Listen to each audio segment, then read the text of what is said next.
కొంతమందికి బాగా ఫ్లెమ్ ఉంది అంటే పాలు అనేది అవాయిడ్ చేస్తారు. పెరుగు అనేది అవాయిడ్ చేస్తారు. యెస్, పెరుగు అవాయిడ్ చేయండి. ఎస్పెషల్లీ చల్లటి పెరుగు అయితే డెఫినెట్‌గా అవాయిడ్ చేయాలి. అండ్ పుల్లగా ఉందంటే అవాయిడ్ చేయాలి.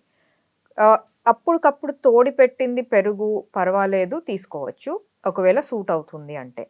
పాలు తీసుకోవచ్చు. ఉట్టి జలుబున్న వాళ్ళకి పాలు పర్వాలేదు. కానీ ఫ్లెమ్, కాఫ్ 2 ఉన్న వాళ్ళకి పాలు కొంచెం అవాయిడ్ చేస్తే బెటర్. సో, ఇట్లాంటి జాగ్రత్తలైతే డెఫినెట్‌గా తీసుకోవాలి.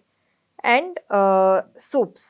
ఓకే. సూప్స్ అనేవి జనరల్లీ చాలామంది జలుబున్న వాళ్ళు లేకపోతే మిరియాల రసం పెట్టుకోవడం అలా చేస్తూ ఉంటారు. సో, ఇవి మంచివే తీసుకోవచ్చు. కానీ ఫ్రెష్‌గా హోమ్ మేడ్ సూప్. అది మనం మిక్స్డ్ వెజిటబుల్ సూప్ చేసుకోవచ్చు. లేకపోతే ఉట్టి క్యారెట్, స్వీట్ పొటాటో. స్వీట్ పొటాటోలో విటమిన్స్ అనేవి చాలా ఎక్కువగా ఉంటాయి. యాంటీ ఆక్సిడెంట్స్ చాలా ఎక్కువగా ఉంటాయి. సో, స్వీట్ పొటాటోతో చేసుకోవచ్చు. అండ్ కొంచెం స్వీట్‌గా ఉంటుంది కాబట్టి వాళ్ళకి ఆ టేస్ట్ కొంచెం బావుంటుంది గూడా. అది.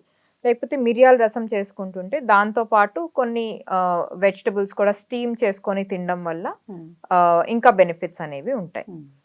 ఇంకేవి తినకూడదు అంటే రా వెజిటబుల్స్ అనేవి తీసుకోకూడదు. ఎందుకంటే రా వెజిటబుల్స్‌లో మనం ఒకవేళ సరిగ్గా కడగలేదనుకోండి, వాష్ చేయనప్పుడు దాంతో పాటు వచ్చే బాక్టీరియా, ఎందుకంటే వెజిటబుల్స్ అనేది మనకి ఫార్మ్ నుంచి చాలా చోట్ల తిరిగి తిరిగి వస్తది. రైట్?